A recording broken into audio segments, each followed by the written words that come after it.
Olá, sejam bem-vindos a mais um tema do curso de cardiologia do programa de residência médica do Hospital Rio Doce.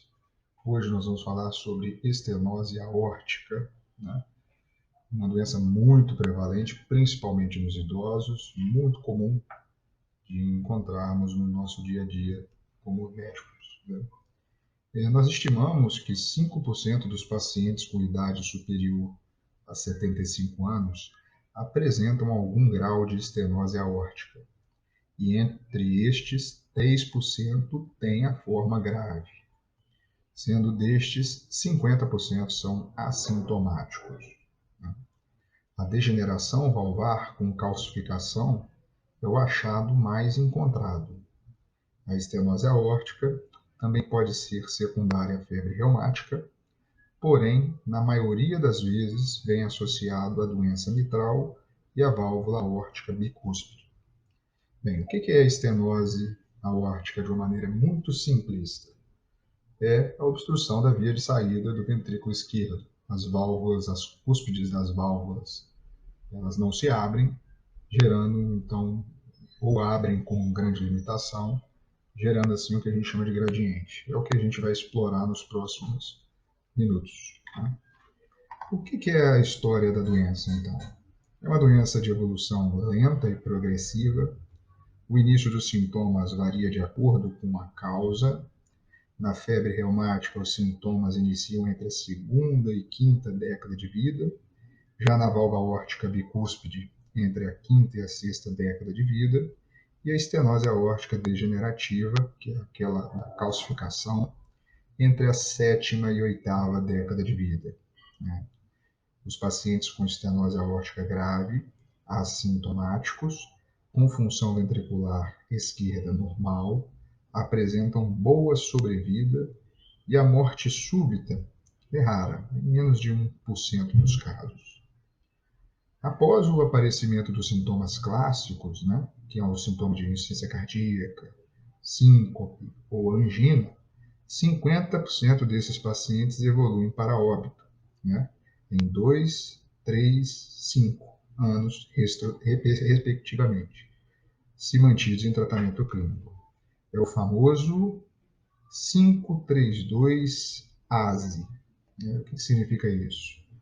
ASE é o mnemônico que a gente criou para lembrar do prognóstico. 5, ASE, né? Angina é o sintoma mais brando, né? Então ele demora um pouco mais. 5, 3 e insuficiência cardíaca 2. Basicamente isso. ASE de angina, síncope e insuficiência cardíaca. Então, o paciente que tem angina, ele começa a ter limitações e uma sobrevida de 50% vão a óbito em 5 anos, síncope, 50% vão a óbito em 3 anos, e insuficiência cardíaca, 50% vão a óbito em 2 anos. A progressão da doença ela é lenta, né? Porém, em pacientes com doença degenerativa e válvula calcificada, nos diabéticos, dislipidêmicos e hipertensos, a progressão pode ser mais acelerada. A estenose, a velocidade, desculpa, do jato transvalvar, ele é um valioso marcador de evolução clínica e sobrevida. A probabilidade do paciente se tornar sintomático aumenta com a velocidade do jato. 40% dos pacientes com velocidade do jato superior a 4 milímetros por segundo apresentarão sintomas em um ano. Então, a velocidade do jato nos dá informações muito importantes sobre a doença. Afinal de contas, o aumento do gradiente, há uma pressão dentro do ventrículo esquerdo e a velocidade do jato, né, que vai passar pelo orifício que está reduzido, nos dão grandes informações. Bem, vamos falar sobre fatores de mau prognóstico. Né? A redução anual da área valvar entre 0,1 a 0,3 centímetros quadrados é um fator de mau prognóstico. O aumento do gradiente sistólico de 10 a 15 milímetros de mercúrio por ano e o aumento da velocidade de jato de 0,3 milissegundo por ano e a calcificação valvar. Estes são os fatores de prognóstico. Já o risco de morte súbita, ele aumenta quando existe um destes fatores, que serão ditos, né? Serão 5. Primeiro, uma hipotensão desencadeada no teste ergométrico, isso aumenta o risco de morte súbita. Uma disfunção sistólica do ventrículo esquerdo, uma hipertrofia excessiva, ou seja, um septo no ecocardiograma, medindo mais do que 15 milímetros, uma área valvar menor do que 0,6 centímetros quadrados, ou o aparecimento daqueles sintomas clássicos, né, dispneia, angina e síncope. Então, repetindo, devido à importância dessas informações, o risco de morte súbita aumenta quando existe um destes fatores.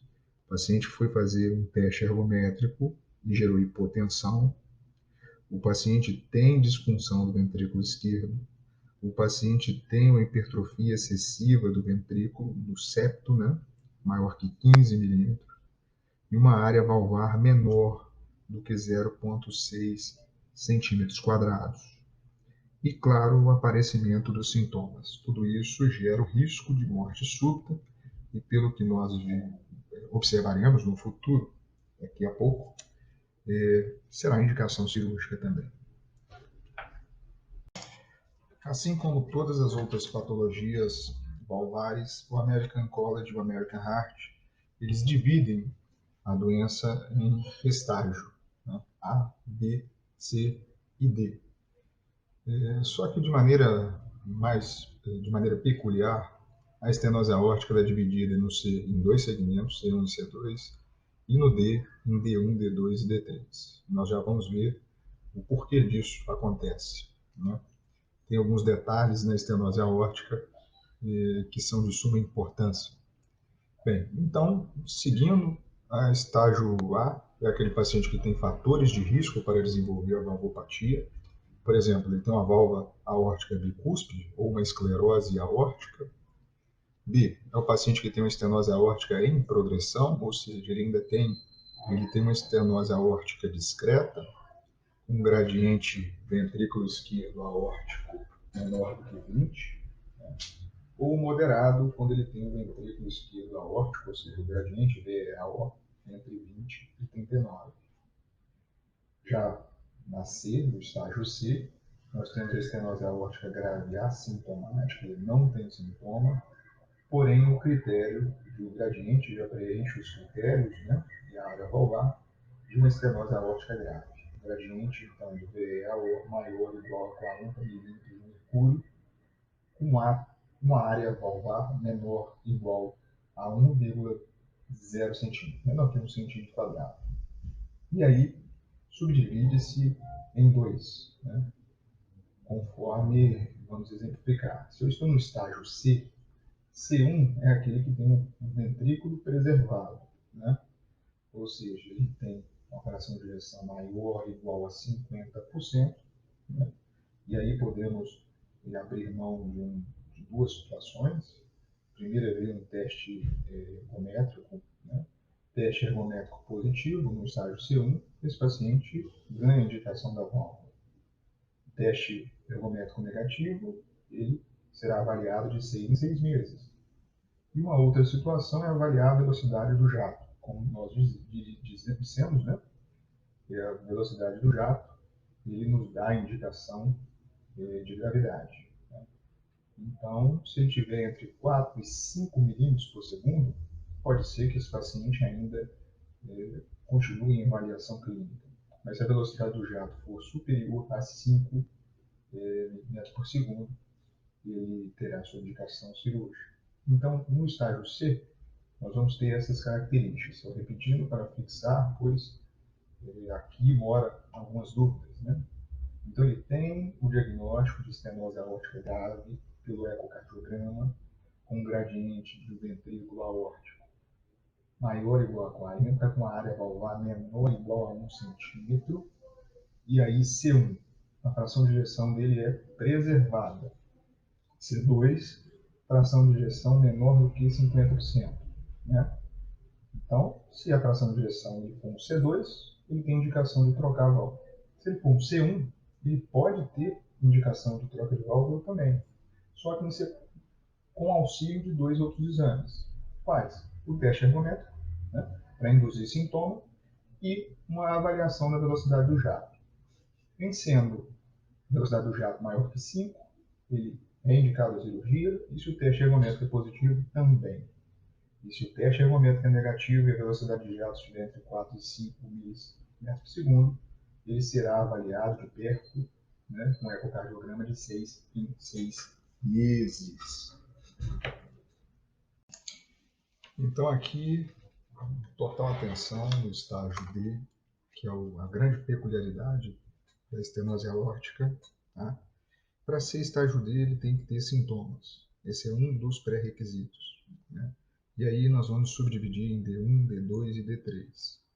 Bem, o D1 é o que seria o normal, o esperado. Né? Nós teríamos um gradiente de VAO maior ou igual a 40 milímetros de mercúrio, com a área valvar menor igual a 1 centímetros quadrados. O D2 ele é o que chamamos de paradoxal. E paradoxal em que sentido? Ele tem cara de estenose aórtica grave, mas um gradiente baixo.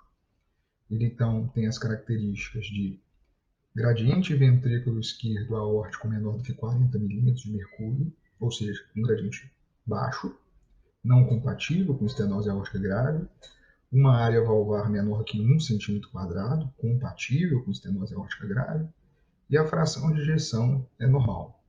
Né? Essa é a característica. E o D3? O D3 é muito parecido, só que ele tem a fração de ejeção baixa. Né? Então as características são um gradiente ventrículo aórtico menor do que 40 milímetros de mercúrio, uma área valvar menor do que 1 centímetro quadrado e uma fração de ejeção menor do que 50%, ou seja, disfunção ventricular. Bem, em que acarreta isso? Acarreta que nós podemos ter uma estenose aórtica clássica, uma estenose aórtica do tipo afterload mismatch, uma pseudo-estenose aórtica, ou uma estenose aórtica verdadeira, e uma estenose aórtica paradoxal. Nós vamos esmiuçar isso de maneira mais detalhada neste momento, dada a importância do estágio D e do quanto isso causa de confusão nos médicos assistentes. Né? Bem, então nós pedimos um ecocardiograma e avaliamos a velocidade, né, do jato. A velocidade do jato maior que 4 milímetros por segundo, metros por segundo. O gradiente ele é maior do que 40. Né? A área valvar é menor do que 1 centímetro, mas a fração de ejeção pode ser normal ou reduzida. Então o que significa isso? Se a fração dele de ejeção for normal, eu tenho um paciente com estenose aórtica clássica D1, indicação cirúrgica.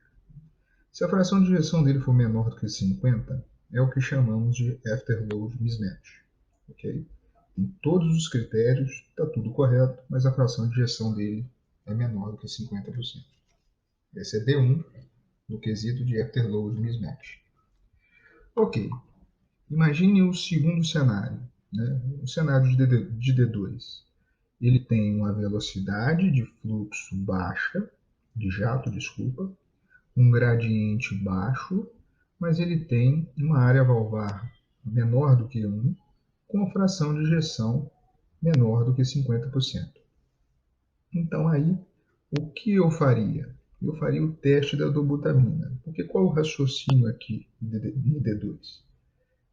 O raciocínio é, às vezes, a fração de ejeção é tão baixa que ela não consegue abrir a válvula. De maneiras, de linhas gerais, é mais ou menos assim o raciocínio.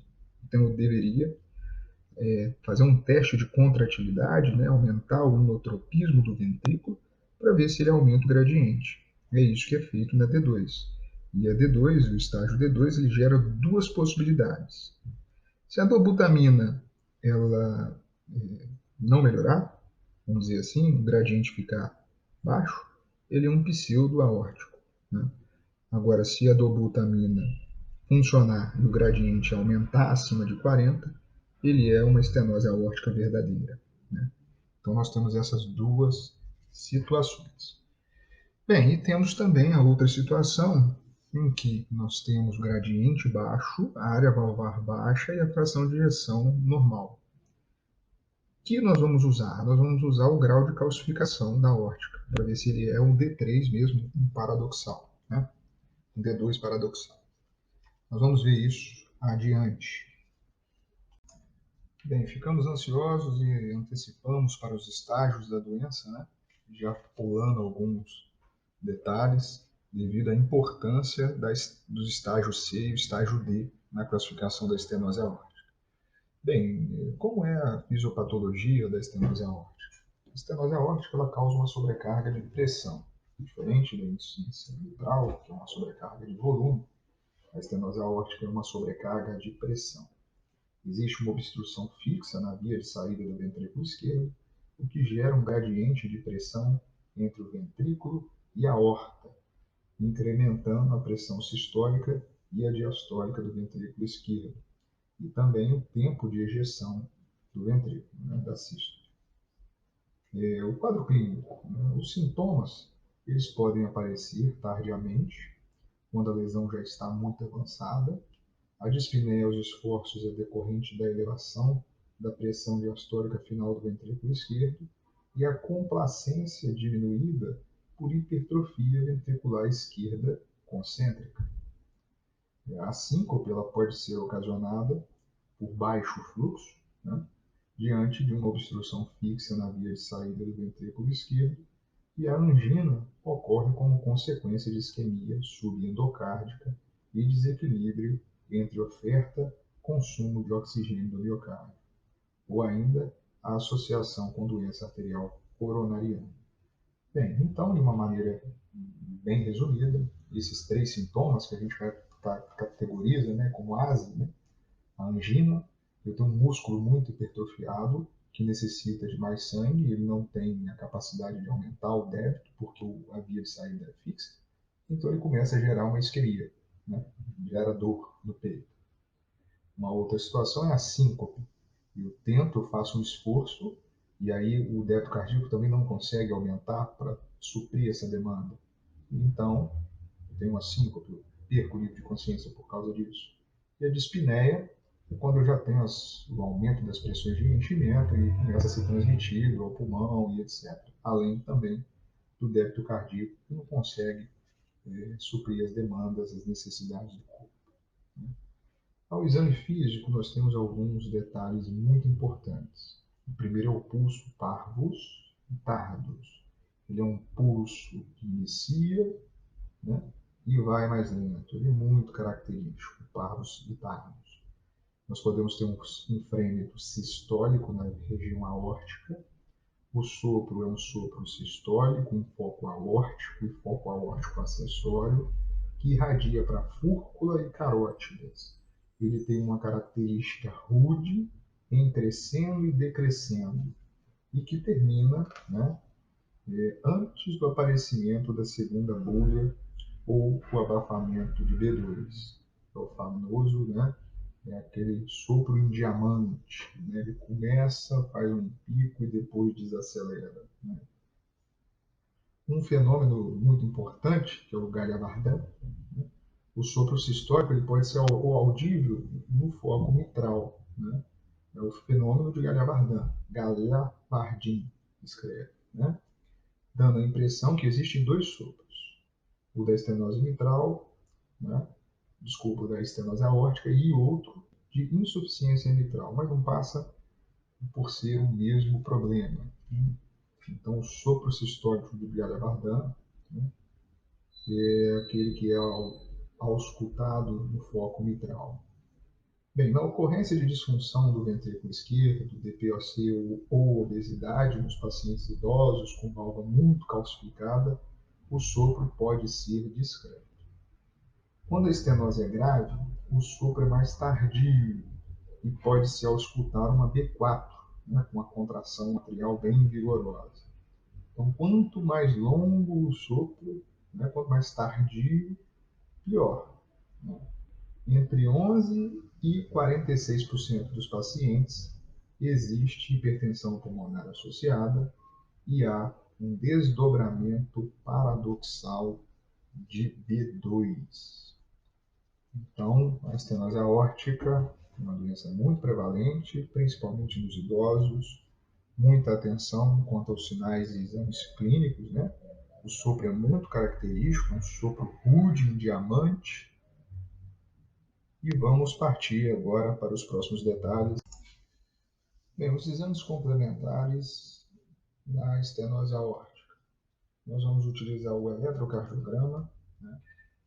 O raio-x de tórax, o ecodoppler, né? O eco de estresse com dobutamina, que é um diferencial nessa questão das valvopatias, usar o eco de estresse com dobuta, o teste ergométrico de esforço, a ressonância magnética com tomografia e ou tomografia computadorizada, a cineangiocoronariografia, como todas as outras, né, valvopatias que foi elucidadas. Bem, vamos começar. O eletrocardiograma, a gente vai observar sobrecarga ventricular esquerda em até 85% dos casos, uma sobrecarga do átrio esquerdo em 80% dos casos, alterações do padrão do estranho, inversão da onda T quando a hipertrofia ventricular esquerda é importante, e em casos mais avançados podemos até ter um bloqueio do ramo esquerdo ao eletrocardiograma.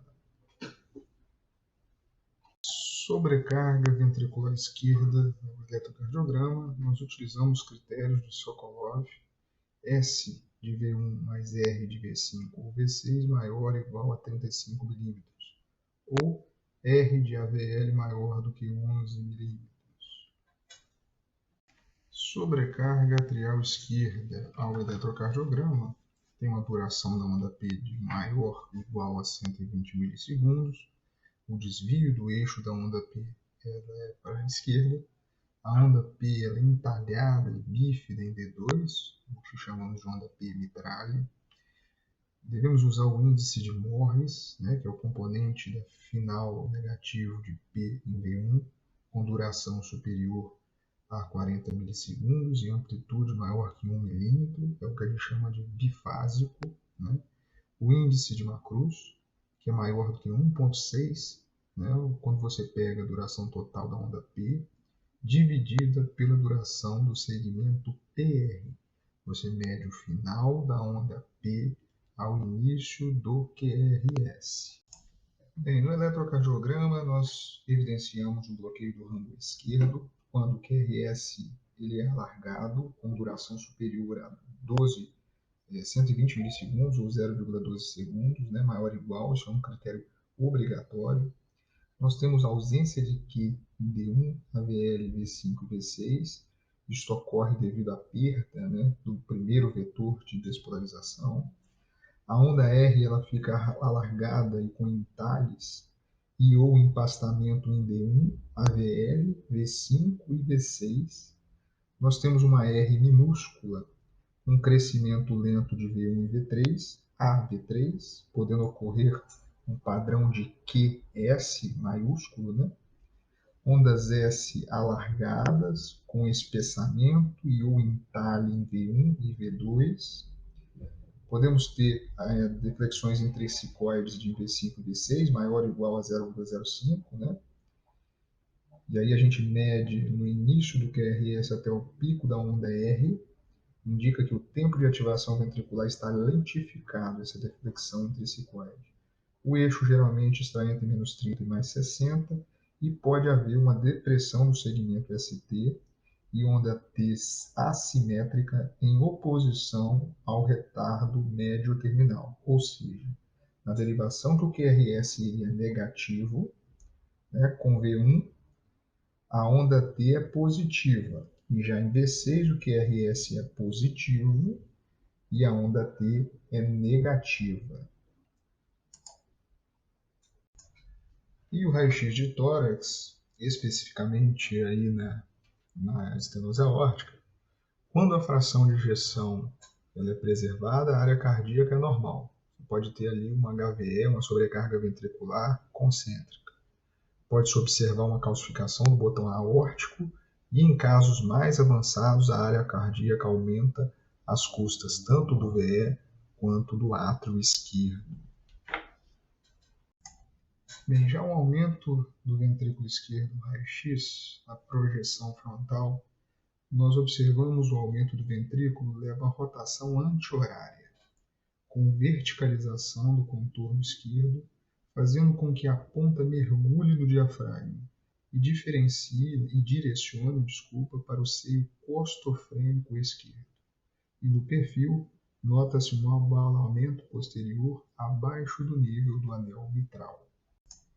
Um outro sinal no raio-x de tórax é o aumento do átrio esquerdo, com sinais clássicos, né? O aparecimento do quarto arco à esquerda, a elevação do broncofonte esquerdo, o famoso sinal da bailarina, e o alargamento do ângulo da carina. Também temos o sinal do duplo contorno da silhueta cardíaca à direita e o abaulamento focal posterior na incidência de perfil. Bem, ao raio-x, o método mais utilizado para ver o tamanho da sombra cardíaca, em decorrência da sua facilidade prática, é o índice cardiotorácico, ICT, calculado na incidência frontal. Considera-se normais valores entre 40% e 50% e chamam-se de cardiomegalia ICT superiores, índice cardiotorácico superiores a 50%. Como é feito isso? Pegamos o maior diâmetro cardíaco horizontal e dividimos, sobre o diâmetro cardíaco, sobre o diâmetro torácico horizontal. Multiplicamos por 100. O ecocardiograma é o próximo exame a ser elucidado, ele nos dá o diagnóstico, ele define a cirurgia para a gente, nos dá prognóstico, através dos milímetros. Então, o que o ecocardiograma nos fornece? Ele permite avaliar a etiologia e a gravidade da lesão, ele determina as funções sistólicas e diastólicas do ventrículo esquerdo, o grau de pressão pulmonar e a hipertrofia septal. Lembrando que a hipertrofia septal é um marcador importante para a morte súbita, Ela é severa quando a gente atinge aí valores maiores do que 15 milímetros em homens e 12 milímetros em mulheres. Então, muita atenção com o tamanho do septo dos pacientes com estenose aórtica.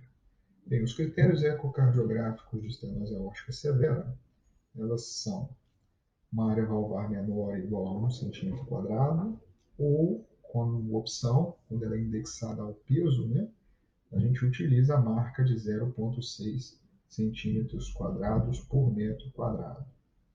O gradiente transvalvar médio é maior ou igual a 40, isso é o gradiente médio VE/AO.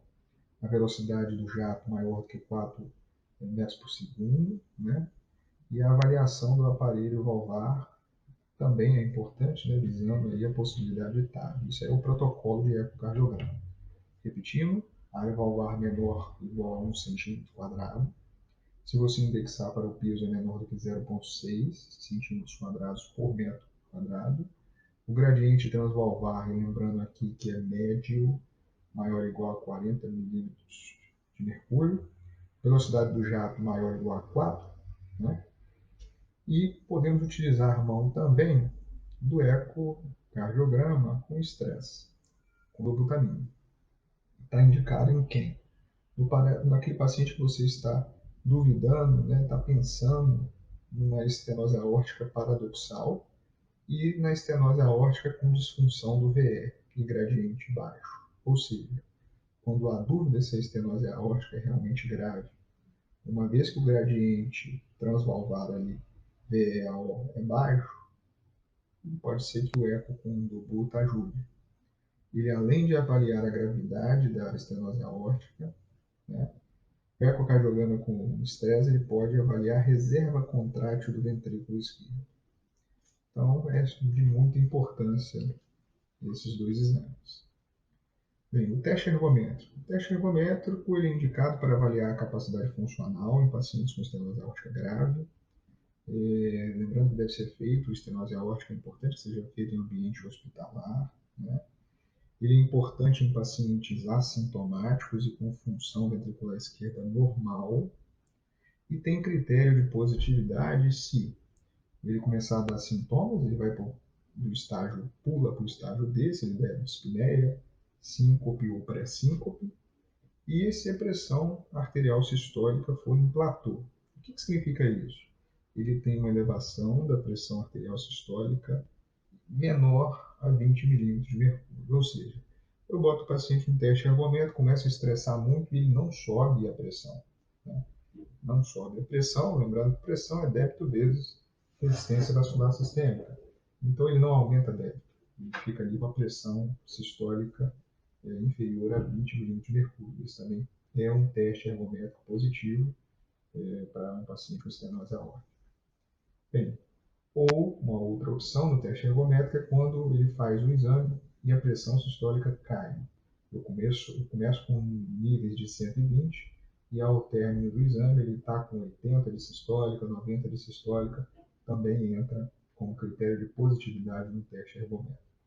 A arritmia ventricular complexa também é um outro parâmetro a ser observado.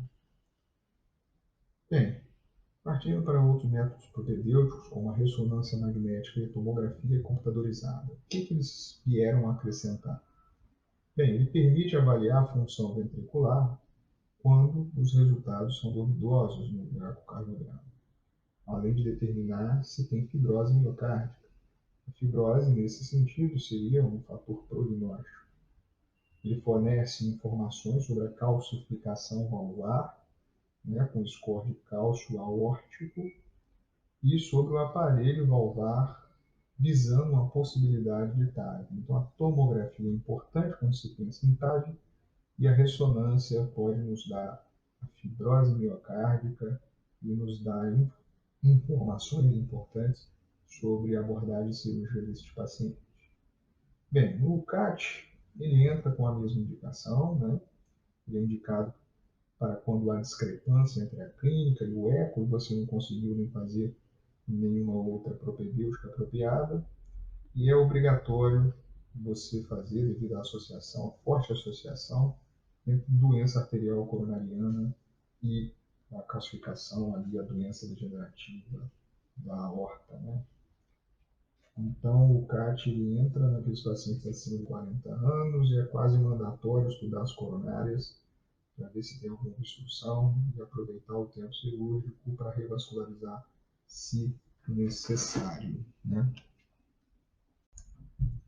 Vamos elucidar alguns pontos que foram vistos anteriormente, né? Principalmente no fluxograma do estágio D, possam ter gerado confusão, dado a complexidade que realmente é essa patologia no estágio D, né, para definir. Então, tipos de estenose aórtica grave. A primeira coisa que a gente tem que ter em mente é menor ou igual a 1 centímetro quadrado da área valvar. Se for indexado, menor que 0,6. Bem, nós temos então a estenose aórtica clássica. A fração de ejeção normal, ou seja, fiz o eco acima de 50%. O fluxo e o gradiente ele é alto, o gradiente médio é maior do que 40 e o fluxo maior do que 4. Né? Corresponde a mais ou menos 50 a 70% dos pacientes com estenose aórtica. Esse paciente também apresenta hipertrofia ventricular esquerda, com o tamanho da cavidade normal. Esse é o clássico, a estenose aórtica clássica. Podemos ter a estenose aórtica paradoxal. Ele tem uma fração de ejeção normal, maior do que 50%, um fluxo que é baixo e um gradiente médio que também é baixo. Essa enfermidade corresponde a 10 a 25% dos pacientes. Ele já apresenta um remodelamento concêntrico do ventrículo esquerdo e a cavidade ela fica um pouco reduzida, o que produz uma fisiologia restritiva com alteração do enchimento do ventrículo esquerdo, como se fosse uma disfunção diastólica e um baixo fluxo da via de saída do ventrículo esquerdo. Essa é a paradoxal. Então eu tenho um VE, que fica mais gordo, vamos dizer assim, e acomoda menos sangue. E temos ainda uma estenose aórtica com disfunção do ventrículo e um gradiente baixo, ou seja, a fração de ejeção dele é menor do que 50%, ou seja, baixo, o fluxo é baixo e o gradiente é baixo, ele é menor do que 40%. Representa aí 5 a 10% dos pacientes. A cavidade ventricular esquerda ela é dilatada, com a função ventricular deprimida e o fluxo diminuído. Estes pacientes devem ser submetidos a ecocardiograma com estresse farmacológico, como dito anteriormente, para diagnóstico diferencial entre é uma estenose aórtica verdadeira ou é uma pseudoestenose aórtica. Bem, isdobutamina, a gradiente aumentou, ou seja, a válvula aórtica ela não aumentou de tamanho, vamos dizer assim, aumentou o gradiente, é uma estenose aórtica verdadeira.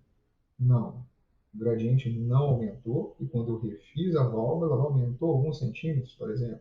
É uma pseudo-estenose aórtica. E existem ainda, né, a estenose aórtica com disfunção de ventrículo e gradiente elevado, né, aquela que nós chamamos de afterload mismatch. A fração de ejeção é baixa, ou seja, menor do que 50%, o fluxo é alto, né, o gradiente é alto, corresponde a 5 a 10% dos casos de estenose aórtica, e ele decorre da desproporção entre a hipertrofia, que é inadequada, e a pós-carga, que é excessiva. Em geral, a disfunção do VE é reversível após a correção valvar, ou seja, esse é um bom caso. O paciente tem características da estenose aórtica clássica e, porém, tem uma fração de ejeção baixa. Ao trocar a válvula, você vai melhorar o ventrículo, né? Vamos partir para o tratamento da estenose aórtica. Já contemplamos todos os detalhes de maneira bem resumida e objetiva, né? O tratamento, então, é cirúrgico, né? Tem alguma coisa de tratamento clínico também que podemos citar, né? A profilaxia de endocardite infecciosa, segundo as diretrizes americanas, não há necessidade de ser realizada, mas novamente vale ressaltar que as indicações devem ser individualizadas, né? Devemos estimular a saúde bucal por meio de visita odontológica semestral com bons hábitos saudáveis, né, de saúde bucal. A profilaxia da febre reumática, quando indicada, ela deve ser feita quando ela é a causa, a etiologia da estenose aórtica também, né?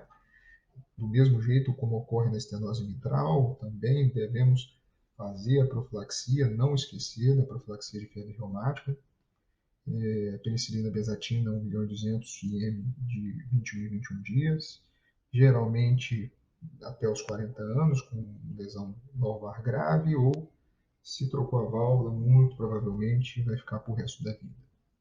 Bem, devemos tratar a hipertensão, devemos tratar a dislipidemia, devemos parar de fumar e perder peso, né? Medidas gerais. Se for tratar a hipertensão, escolher IECOBRA são as melhores medicações, né? São medicações de eleição. O tratamento da insuficiência cardíaca ela segue os mesmos parâmetros, né, da insuficiência cardíaca comum, não de origem de estenose aórtica, né? Só que ele tem algumas cautelas, né? Devemos ter cuidado com hipotensão e desidratação, ok? A mesma coisa que eu disse para a insuficiência mitral. A partir do momento que ele deu sintoma, você pode até medicá-lo, né? Mas esse paciente terá de ser pensado na hipótese cirúrgica, né? Para não postergar, para não tentar remodelar, para não esperar que o paciente fique em um estágio, opere no momento ruim. As estatinas vieram aí como uma panaceia na tentativa de reduzir, né, a progressão da doença da estenose aórtica, principalmente no processo de calcificação, mas nenhum estudo mostrou que isso seja possível, né? As estatinas elas devem ser prescritas com o intuito de corrigir as dislipidemias, e não com o objetivo de retardar a progressão da doença estenótica, né? A calcificação. Bem, problema mecânico se trata com mecânico, né? De maneira mecânica. Então, nós temos três opções de correção da estenose. Nós podemos trocar a válvula, nós podemos fazer uma valvotomia aórtica percutânea ou fazer a famosa TAV, né? Que é o implante transcatéter de prótese aórtica. Quando vou escolher cada uma delas? Bem, a troca valvar é um procedimento de escolha. Podemos escolher a prótese mecânica ou biológica, a depender das características clínicas do paciente. Pacientes com estenose aórtica grave, né? Estágio C2 e D, né? Sintomáticos ou com fração de ejeção menor que 50, ou tem indicação de outra cirurgia cardíaca por outra coisa, é classe 1, nível B, de evidência segundo o American Heart. Os pacientes com estenose aórtica grave assintomático, porém com teste ergométrico alterado, paciente que tem a queda de fração de ejeção no exercício, né, aquela que você colocou ele para correr, o débito cardíaco não deu conta, a pressão caiu, né, ou não aumentou ou caiu, esse paciente, mesmo ele estando assintomático, ele vira assintomático, tem indicação cirúrgica. Quando a velocidade do jato é superior a 5 metros por segundo, quando se tem uma estenose aórtica paradoxal ou uma estenose aórtica com disfunção de VE e baixo gradiente. É classe 2, nível de evidência C, né? Então, basicamente, nós vamos percorrer ali o C2 e o D, os sintomas, para indicar a troca valvar. A valvotomia aórtica percutânea. Isso é indicado em crianças e jovens com estenose aórtica congênita. A estenose aórtica degenerativa dos idosos, ela pode ser realizada de maneira paliativa ou como ponte para procedimentos futuros na válvula aórtica. Troca a válvula aórtica cirúrgica ou implante de transcateter. Ou seja, o que seria a valvotomia aórtica percutânea? Você ir ali e esfacelar e abrir, né? Fazer um balão e romper aquela estenose. E agora o que nós estamos vendo surgir com muita força, né, é a TAV. A TAV é indicada em pacientes, a princípio, inoperados, mas cada vez mais ela vem ganhando espaço, né, e tem uma expectativa de vida maior do que um ano, foi balizado pelo estudo Partner, e é hoje classe 1, nível de evidência B, né, em pacientes que têm alto risco cirúrgico para a troca valvar, um Euroscore maior ou igual a 20%, ou um STS maior do que 10%, seria classe 2A. Nós vamos fazer um podcast só sobre TAV no futuro, como indicar, como escolher os pacientes e etc. Mas hoje o que o American Heart indica são pacientes que têm um alto risco cirúrgico, né, para a troca, e o score superior a 20%, o STS superior a 10%. E quais são os fatores de pior prognóstico cirúrgico, né? Uma idade mais avançada, maior de 70 anos, o sexo feminino é pior, a cirurgia de emergência ou uma revascularização prévia, miocárdica prévia, também dificulta, presença de doença arterial coronariana, hipertensão, insuficiência cardíaca, fibrilação atrial, disfunção de VE, hipertensão da artéria pulmonar, uma troca ou reparo mitral concomitante, insuficiência renal e DPOC. Então, essas comorbidades são fatores de pior prognóstico no preâmbulo cirúrgico, né? Bem, sobre estenose aórtica, é isso que a gente tinha para dizer, para abrir um pouco o leque de opções da mente, né, para a gente pensar um pouco mais nessa doença tão prevalente, que é comum, a estenose aórtica, e como manusear. Em breve faremos mais atualizações sobre TAV, etc., né? Mas, por enquanto, nos guiamos pela diretriz brasileira e pelo American Heart. Até mais.